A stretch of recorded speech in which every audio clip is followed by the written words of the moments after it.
they will issue their license to 4 other states, correct? Yes, they will issue their license to 4 other states. Yes. So, and I want to apologize to everybody on YouTube. I've been kind of watching the broadcast from my software. I've not been jumping over to the pages, and my software brings me in comments. Rick, I'm going to go ahead and bring this up. Rick says, "Oh, live at noon. Already half past." Well, I kicked the button to go live and then jumped browser windows so I could come over to comments. Yeah, I'm sorry. It never kicked. And so I went over, and YouTube, you only get a half an hour of the hour live broadcast. I'm very sorry. If you've got to watch the beginning part of it, including a really cool tribute to Rush Limbaugh, go catch it on Facebook later. But stay with us now and comment. We've been talking about national reciprocity, which does not exist right now, and state reciprocity, other state-level bills. My home state of South Dakota has SB 100 that is working its way through. It's got about a 50-50 shot, I think, of getting through. And if it gets through, it's got a 100% chance of the governor signing it. And that is, it would negate any executive orders that deal with Second Amendment rights, with land use rights, and with a few other things. Basically saying to the government, giant middle finger, pretend this is my middle finger, okay? Giant middle finger to any president that wants to use executive orders and not congressional laws to step on our rights. Okay, Mike, I'm gonna go ahead and I'm gonna throw it to you for commentary, man. Yeah, can we, when we elect these people, can we give them a civics lesson? Can we teach them what the 3 branches of the government do? Can we explain that the executive branch is there to enforce the laws? That's not what executive orders are for. Laws come from the legislative bodies. The executives, whether it be the mayor, your governor, or or the president, they're not there to create law. You can create executive orders. Listen, the executive order is great. Today's National Hamburger Day, or all federal employees will have this Friday off. That's what executive orders was designed for. It wasn't designed for, I'm going to create a new law because I've got a phone and a pen. It's a load of crap, and every time it happens, there should be, hopefully now we've got enough of them in place that were placed over the last 4 years with President Trump, high-ranking federal judges, conservative judges, that'll act like a judge from Hawaii or a judge from California and throw injunctions in place when these ridiculous executive orders come up. We've been lucky down here in Florida. Our governors, quashed a bunch of them that have shown up for people that stupid stuff like mask wearing and fines. But that's what we need to see, and we need to, again, I'm tired of executive orders being construed as law. They're not. Amen. Dan, you want to throw a comment in, man? Oh, Todd got it. 1 second, Dan. 1 second, Dan. There we go. No, that's not it either. Dan, I lost your microphone, man. Sorry. Now I got you. That was my fault. Okay. Sorry. Mike nailed it. The executive orders, watching Joe Biden do all these executive orders, for instance, is disturbing. He's acting like a dictator, just making laws for, the good news is that stuff can be overturned when Trump comes back in 2024. So that's just a little hopeful, but it's not okay. This isn't the way this is supposed to go. Mm-hmm. And I think everybody knows it, including Democrats. They like it now because they're getting what they want, but I think that anybody who can think can recognize that this stuff can come back and bite you. And I just hope we can get back on track. Speaking of coming back and biting, I'm I'm a little worried, and this is let me lay down a groundwork here. I want to go back to the somewhat honorable Harry Reid, who ran the Senate a while back. They thought it was a good idea to remove the rule of cloture for judicial nominees. And everybody said, this will come back and bite you. And that led to, in the last year of President Trump's term, Amy Coney Barrett coming into the Supreme Court. Where I'm worried it's going to hit again is the Democrats are going to be in the, I will just about guarantee it's going to happen before summer. They're going to try to expand the court from 9 judges to 15 judges or 19 judges or whatever. They're going to try and pack the court, and not just a little bit. I'm just hoping they don't change the rule of cloture on this one and get it down to a simple majority vote, because guess who is the tiebreaker in an evenly split Senate? Kamala Harris. Kamala Harris. Mike. That's why the filibuster is so important. Yeah, I'm going to turn Mike's mic on. And what do you think, bud?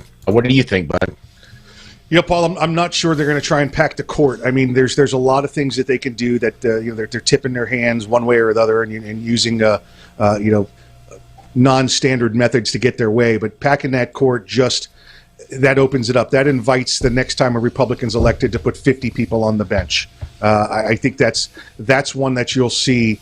Actual real resistance to, including in the Senate. Listen, we know that's 50-50 right there with Kamala being the deciding vote, but listen, you get 6 or 7 going either way right now, and it's going to be tough for Democrats, especially passing any gun laws there, because a lot of key ones are coming up for re-election, and those Southern Democrats have got to face their constituents, when it comes to passing gun laws down here.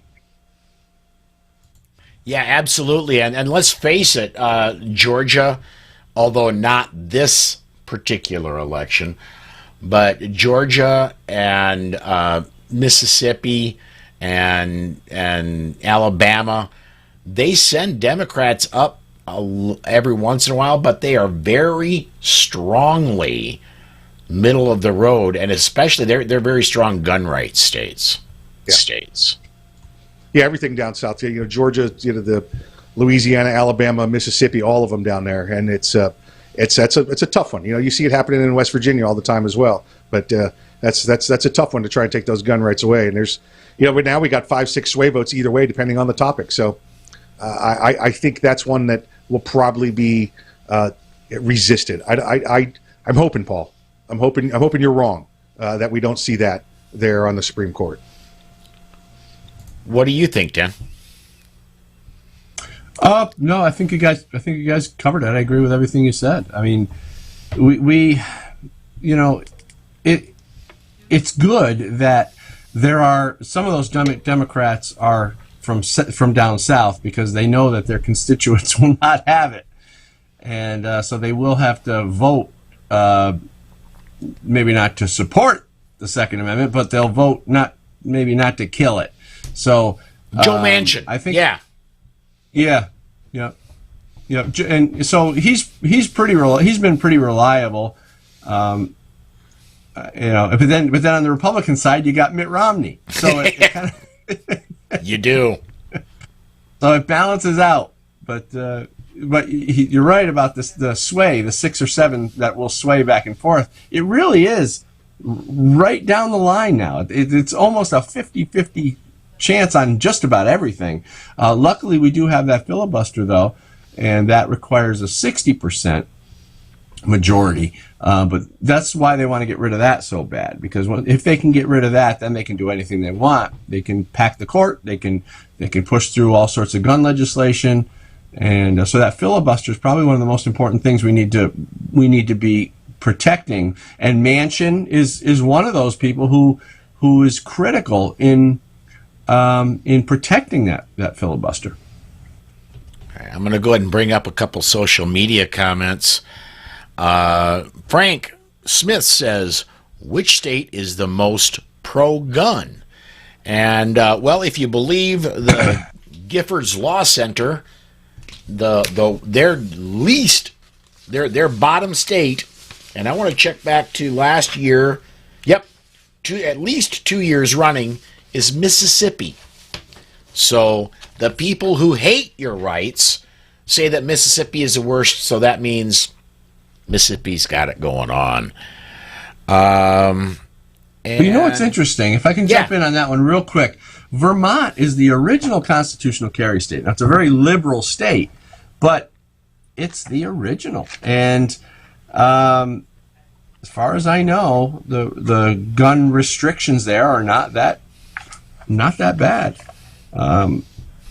Vermont allows any person who legally allowed to possess a firearm to carry in the state without a permit. Schools individually decide the weapons policy. Firearms at churches act like any other private property and may restrict, but it's the church's choice. Hotels, no legal restriction. Constitutional carry, the first state to offer carry without a permit, simply because they never had a permit program or required such a thing to carry. Magazine capacities, a person shall not manufacture, possess, transfer, offer, or sale, purchase, receive, or import into the state a large capacity. Okay, so the 10 rounds or more, so they got that. No duty to retreat.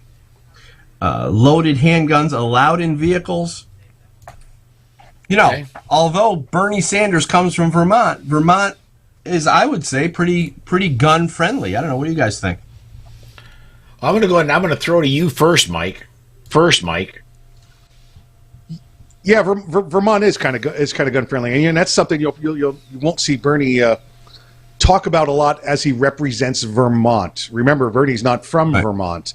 Right. He's from somewhere else that is very restrictive on the firearms. So Bernie won't talk about it because he wants those Vermont voters to stay with him. But just as a comparison, Vermont's rated, according to Ms. Gifford there, as the same as Florida. So I mean, we're both middle of the road as far as positive or negative guns, depending on which side of the argument you're on. But yeah, they're the same as the gunshine state as far as rights to bear arms there.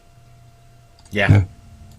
The other thing about Vermont is one thing I base how much freedom a state has is if you get pulled over by a police officer, do you have to inform them that you have a concealed carry permit and that you're carrying? And for Vermont, the answer is no, you don't have to inform. Right. Yeah, there are a lot of states like that, and believe it or not, New York is one of those states. That's where I live, and you don't have to inform unless you're asked.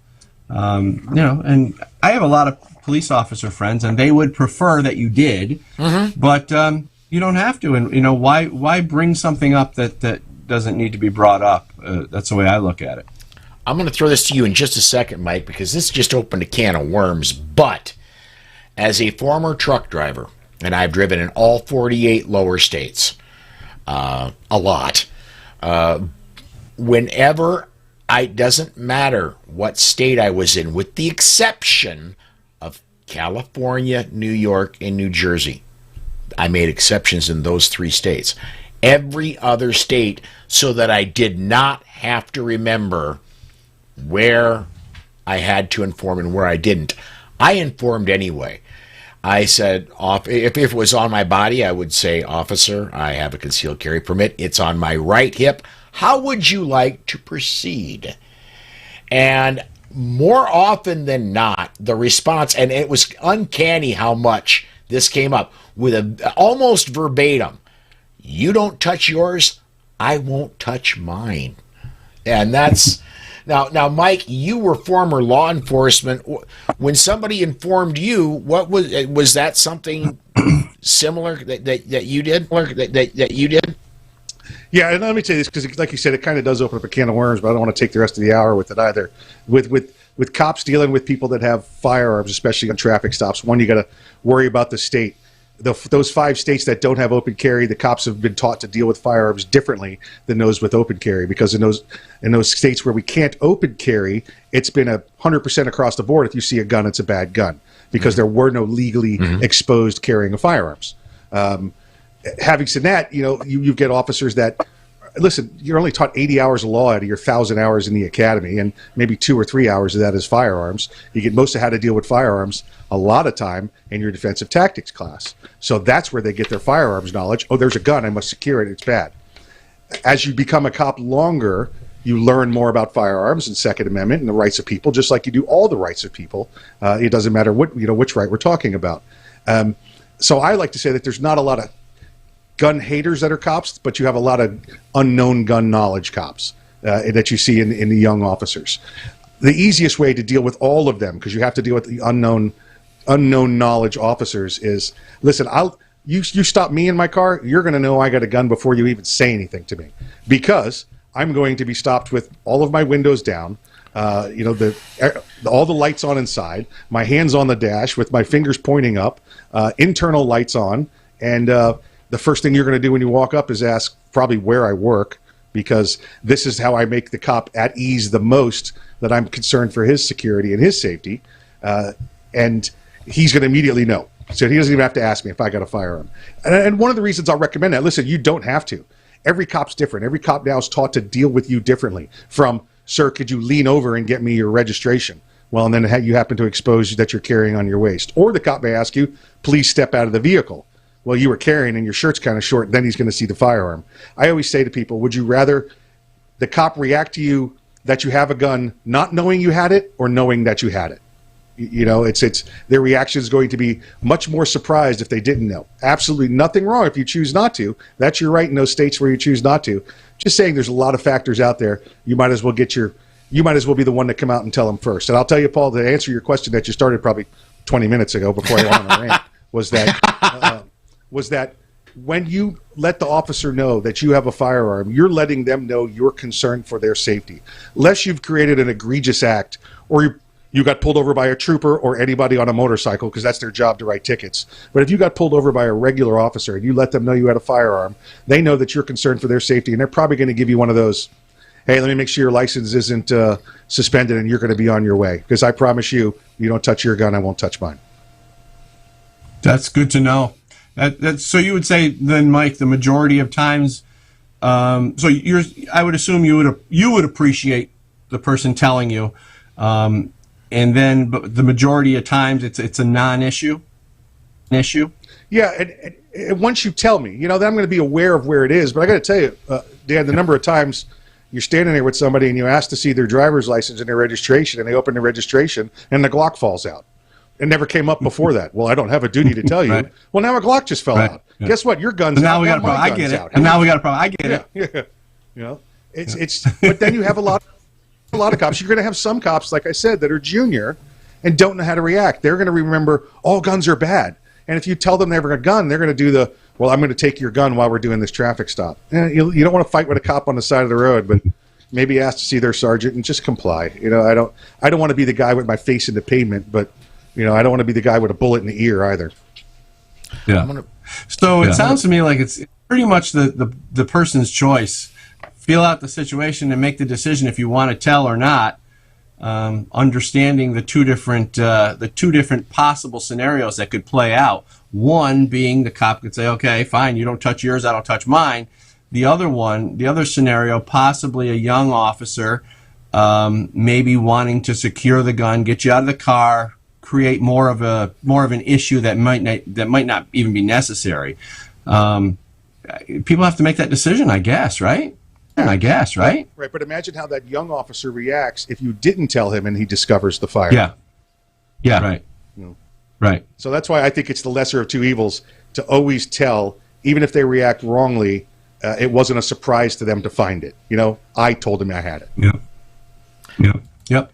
I'm going to bring up a couple social media comments here, at least one. I've had others come in after this, but I want to bring this one up.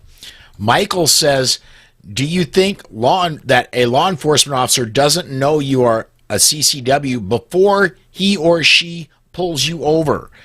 Now, Michael, I've heard stories in Virginia. I know in Maryland and some other states that if you are a Virginia resident and a Virginia State Patrol or police officer pulls you over, they're going to know from your license plate that you have a CCW, or Maryland for Maryland.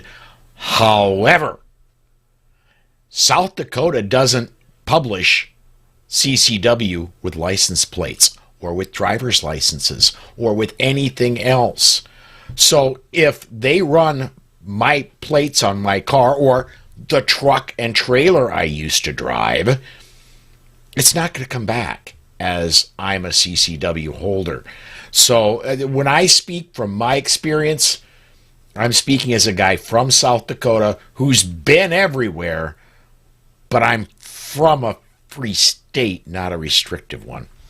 Arthur says, in Florida, you are supposed to reform. I suppose I could go look that up. I could go to, let me go pull up real quick. I'm going to take just a little bit of time. I'm going to scroll down on Florida in handgunlaw.us, and I have to scroll quite a ways. And it says, must inform officer immediately on contact by law? No. That is 790.06-1. Licensee must carry the license together with valid information at all times in which the licensee is in actual possession of a concealed weapon or firearm, and must display both the license and proper identification upon demand by a law enforcement officer. So, yeah, you have to have your license on you. You have to produce it if you're asked, but you do not have to inform the minute the officer takes notice of you. I'm going to go ahead now. We're coming up. We're less than 5 minutes left in the show. Final comments. I'm going to open it up to you first, Mike. Anything we've been talking about today? Any final comments? Period. Yeah, the one comment you just had from the social media there with do I think if the cop has it ahead of time? Absolutely, based on the state and the state law. Most states, it's not included when a cop pulls you over.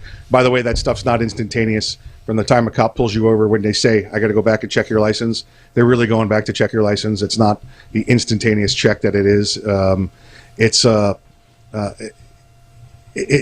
also, again, not something that a lot of cops will do right away. If I pull you over first thing, it might, like I said, you might have just caused a near accident in front of me. I'm not going to wait 2 miles to pull you over until I get what's coming back on your tag. It might be a matter of urgent safety to pull you over right then. You don't have all that information. Also, you're also counting on that the operator of the vehicle is the licensed owner of the vehicle. How many times do we know that doesn't happen? So you've got to add that into it as well. But all good information, which makes us all go back to what we say when you just brought up, is Florida a mandatory notify state? Hey, go look it up. Look it up. The internet's there, and you can go to all the go to the government websites. Right. Don't go to some damn Reddit thread somewhere and read what somebody said about somewhere else. Go to the government website and look it up. See what their policy are. You got a question? Call the state police. Call the local police. Do whatever you want. Paul, I guess that's all I got to close out. And I know the audio is all crazy, so I'll just say thank you again, and that was a very nice tribute you started with to Rush Limbaugh. I want to thank you for doing that, because he was a very important man to a lot of people. Absolutely. Dan, any closing thoughts from you? Anything we've been talking about today, man? Well, it seems the topic has been on state-to-state reciprocity, and it's really important for people who travel a lot. So what I would recommend is get as much information as you can. This book here, I don't know if you guys have this. It might be worth looking at. The Concealed Carry Legal Boundaries book, concealedcarry.com. I use that, and then like speaking of that Florida, what we're just talking about, the duty to notify law enforcement. In here it says only when asked by the officer. So a lot of times, I would say 90% of the time, the question is answered in here, but there's always that chance, and what Mike makes a great point, go to the state website, because that stuff changes, and it's a constant patchwork of stuff that we have to go through from going state to state. It's a mess, so we have to be diligent. We have to make sure that we don't break the law. These laws are a total infringement on our Second Amendment right. I don't agree with any of them. But the problem is you don't want to end up in a Pennsylvania jail. So follow, get the states, go to the state website. Until we can get constitutional carry across the country, unfortunately, we have to, we want to abide by the law. We don't want to break the law because we don't want to get in trouble. So just get all the information. You can get apps on your phone. You can get books like this, and you can also go to the state website right on your phone. You're going into a new state, go to the state website and see what the deal is. And that brings up a point I'm going to touch on as we take off here, and that is national reciprocity. I honestly believe there's this huge, and I'm seeing comments all over social media as we're talking about this. People saying, yeah, thanks, I'll stay in Texas. Thanks, I'm going to stay in my home state. If national reciprocity were to come about and you could carry everywhere as long as you were legally allowed to do so, I would love to go see some of the sights in New York City. I really would. Yeah. I can't. I would dearly love to go do some things in Seattle, but with the restrictive laws, city ordinances, and such. I just can't. There are places I would love to be and love to go spend money and be a tourist at. I just won't right now with the current situation. Well, we're coming up on the end. Dan, you had something? No, that's it. I agree with you. I used to go into Manhattan a lot. I'm only about 3.5 hours away, so I used to play in a band down in Manhattan, and I don't go there anymore, especially not during all this past summer. But you want to sometimes because there's some cool stuff. There's Lombardi's Pizza. There's a lot of good things to reasons to go. But with the gun laws, forget it. I'm not interested. I'll pass. Thank you. All right, Mike, I'm going to open it up to you. Anything else? Yeah. Anything else? Yeah, listen, absolutely. Just to echo what Dan said, I'm a New York City born and bred kid. I can't go back. Let's fix this. Let's work on getting this done. All right, folks, we are going to go ahead and set this one aside. I am sorry for the audio problems and the connection issues. I'm going to do a lot more work this week, and hopefully next week we'll have everything straightened out. Thank you for hanging out with us, and for the number of comments we're getting. You all are really hanging out, and I do appreciate that. I want to remind everybody, come join me Monday through Friday at 5 p.m. Central Time, the only time zone that matters, when I do the Daily Bullet. We'll be jumping on the air with different people every day, different commentators talking about the news and events of the day, and we occasionally will have interviews with people that are making a difference. So for today, everybody, thanks for watching. Come join us this week and next Saturday.